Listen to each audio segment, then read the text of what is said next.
पैसा नहीं, कोई इनकम नहीं। और कुछ लोग तो मैं सोचता हूँ ये कैसे पैसे कमा लेते होंगे।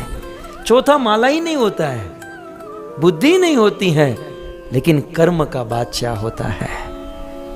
हम लोग कर्म के नौकर हैं। वो अच्छा कर्म लेकर आया है। नहीं तो विचार करो, यदि कर्म का कोई सिद्धांत ही न होता है ना, तो एक ही दिन में 2 बालक का जन्म हुआ। कुछ लोग कहते हैं ना मेहनत करने से सब मिलता है, बस पुरुषार्थ तो ये करो वो करो। हाँ, 2 बच्चे एक ही दिन में 2 बच्चों का जन्म हुआ। एक बच्चे का जन्म कोई धनी परिवार में, अंबानी परिवार में हुआ समझो, और एक बच्चे का जन्म किसी मजदूर झोपड़ी में रहने वाले के घर पर हुआ। जन्म से ही करोड़पति अरबपति, और एक बच्चा कुछ किया तो नहीं, दोनों ने कुछ किया नहीं, हाथ पांव तो नहीं मारा, लेकिन ये दोनों आए हैं कर्म को लेकर आए हैं। कुछ लोग कहते हैं ना खाली हाथ आए हैं खाली हाथ जाएंगे, झूठ। कोई खाली हाथ नहीं आता, कोई खाली हाथ नहीं आता। हम जब आते हैं तो कर्म की गठरी साथ में लेकर आते हैं, और जब हम जाते हैं तो अनेकों कर्म की गठरी साथ में लेकर जाते हैं। जन्म से ही करोड़पति बनना वो कर्म लेकर आया है, और जन्म से ही इतना दुखी परिवार में जन्म लेना ये अपना कर्म लेकर आया है। पूर्व में अच्छे कर्म किए थे तो सुखमय परिवार में जन्म, बुरे कर्म किए थे तो बुरे परिवार में।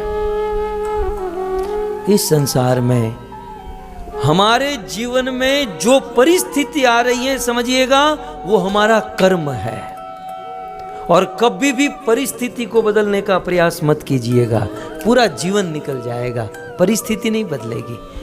कि कर्म एक ऐसी चीज है जिसे कोई नहीं बदल सकता, कोई नहीं। मैंने तो अनुभव किया जीवन में। हमारा क्या है ना, खास करके मैं डिवोटियों को बताता हूँ, थोड़ा सा सेट हो जाएंगे फिर भक्ति करेंगे, वो सेट जीवन में होगा ही नहीं, मतलब भक्ति कभी होने वाली नहीं है। भजन ऐसी चीज है, जैसी स्थिति हो जैसी परिस्थिति हो, स्थाने स्थिता श्रुतिगता तनुवाक मनोरभीर कर लेना चाहिए। परिस्थिति को मत बदलो, जैसी परिस्थिति।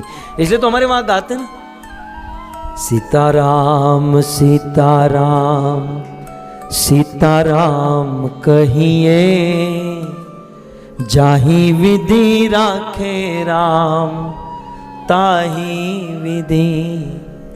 मुख में हो राम नाम, राम सेवा हाथ में। तू अकेला नहीं प्यारे, राम तेरे साथ में। विधि का निधान जान, हानि लाभ सहिए। जाहि विधि राखे राम, ताहि विधि रहिए। जाहि विधि राखे राम, कर्म में जो लिखा है, जैसा लिखा है, जैसी परिस्थिति आई उस परिस्थिति में ढलना सीखो और अपना कर्म करते जाओ। आज हमारे जीवन में जो जो परिस्थिति निर्माण होती है उसे अपने पूर्व का कर्म समझिए। पूर्व कर्म भोगतना ही, बुद्धिमान व्यक्ति अपने कर्म को भोगता है, और मूर्ख आदमी, डरपोक आदमी कर्म से भागने का प्रयास करता है। ये सुसाइड करने वाले लोग हैं, बहुत कम छोटे कलेजे वाले लोग हैं। जीवन में विपरीत परिस्थिति आती हैं, कुछ बुरी परिस्थिति आती हैं, सुसाइड कर लेते हैं, और उससे भी गए गुजरे डिवोर्स देने वाले हैं।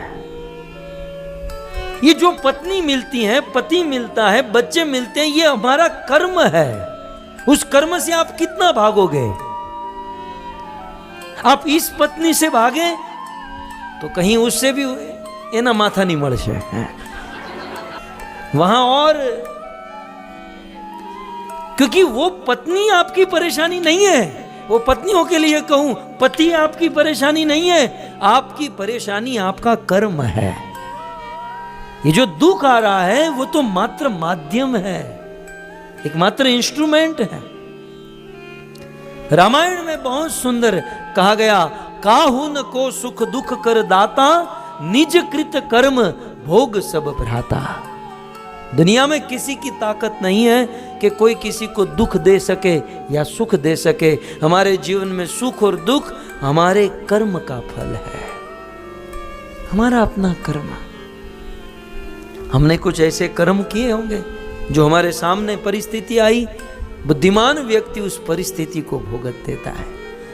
उसे भोग तो उसे खत्म करो, यह है कर्म। हाँ। भगवद गीता में कृष्ण ने 3 प्रकार के कर्म कहे। ये तो कर्म का तो बहुत बड़ा चैप्टर है, संक्षिप्त में मैं आपको कहूं तो 3 प्रकार के कर्म हैं। एक है सिंपल कर्म, जिसे स्वाभाविक कर्म कहते हैं, अर्थात सुबह उठना, नहाना धोना, एक सरल स्वाभाविक कर्म होता है। दूसरा है विकर्म। विकर्म का अर्थ होता है पाप। विकर्म माने पाप। प्रकृति का जो रूल है, नियम है, या भगवान ने जो नियम बनाया उस नियम से विरुद्ध चलना, इसी का नाम है पाप और इसी को विकर्म कहते हैं। ऐसा विकर्म, बुरा कर्म करने वाले भविष्य में बहुत दुखी होते हैं। तो एक है कर्म, कर्म को आप सकाम कर्म भी कह सकते हैं, पुण्य कर्म भी कह सकते हैं। एक है पाप कर्म और एक है पुण्य कर्म। कभी कभी कुछ लोग सोचते हैं कि हमने पाप किया है तो थोड़ा सा पुण्य कर leंगे तो हमारा पाप खत्म हो जाएगा। कभी नहीं, ऐसा सोचना भी मत। ये कर्म का और एक पॉइंट मैं आपको दे रहा हूं। विकर्म, कर्म के द्वारा विकर्म को कभी नहीं काटा जा सकता, क्योंकि पाप करना कर्म है, पुण्य करना भी कर्म है और कर्म से कर्म को कभी काट नहीं सकते। गोस्वामी तुलसीदास जी ने कहा कि मल से मल को धो नहीं सकते, शराब से शराब के नशे को उतार नहीं सकते, वैसे पुण्य से पाप को काट नहीं सकते। आपने पुण्य किया है उसका भी फल भुगतना होगा, पाप किया है तो उसका भी फल भुगतना, दोनों किया है तो दोनों का फल भुगतना होगा। कुल मिलाकर यह है कि कर्म किसी को नहीं छोड़ता। कर्म की गति बड़ी सूक्ष्म है। समय का अभाव है, नहीं तो एक एक पॉइंट में आपको समझाता।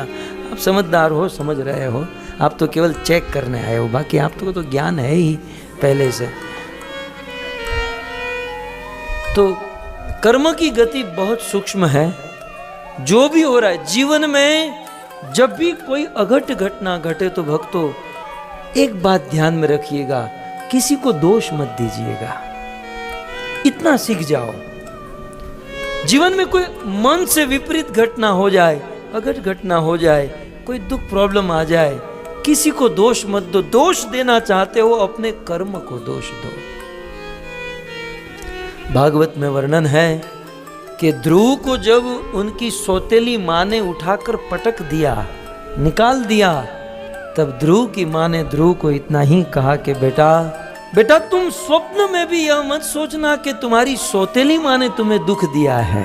नहीं, दुनिया में कोई किसी को दुख नहीं दे सकता बेटा। ये दुख आज जो हमारे जीवन में आया है वो हमारे ही कर्म का फल है। कभी ना कभी, कहीं ना कहीं हमने कुछ किसी का बुरा किया होगा जो आज बुरा फल बनकर हमारे पास आया है। भारतवर्ष की एक माँ का ये उपदेश था। हमें भी हमारे जीवन में यह सोचना चाहिए कि कोई हमें दुख हमारा कर्म दे रहा है, हमारे पूर्व का बुरा कर्म जो आज दुख बनकर आता है। और ब्रह्मा ब्रह्म संहिता में कहते हैं कि इंद्र से लेकर चींटी तक सब लोग अपना अपना कर्म भोगत रहे हैं। सब लोग, इंद्र से लेकर चींटी तक सब लोग अपना अपना कर्म भोगत रहे हैं और कर्म से कोई मुक्त नहीं हो सकता। जीवन में अच्छा कर्म या बुरा कर्म, जैसे बुरा कर्म होता है ना वैसे अच्छा कर्म भी होता है। हमें ही देख लो, हमें कभी कभी कुछ नहीं खाना होता है लेकिन इतना प्लेट प्रसाद होता है और इतना फोर्स होता है, खा लो खा लो खा लो खा लो। हम समझते हैं ये कर्म है हमारा। और कभी कभी भूखे पेट सो जाना, कभी कभी ऐसी जगहों पर कथा होती है भूखे पेट सो जाना पड़ता है, कर्म है। नहीं तो विचार करो कि लोगों के पास करोड़ों रुपये हैं, भोजन की कोई कमी नहीं है, लेकिन स्प्राउट खाते हैं, डाइटिंग चल रही है। अब संसार तो देखो किस प्रकार का है? और जो बेचारे मजदूर हैं, जिसको भूख लगती है, जिसको कुछ खाने के लिए चाहिए, उसके पास भोजन नहीं है। ये सब कर्म है भक्तों। कर्म को समझिए। कुल मिलाकर ब्रह्मा से लेकर चींटी तक, इंद्र तक, सब लोग अपने अपने कर्मों को भोगत रहे हैं।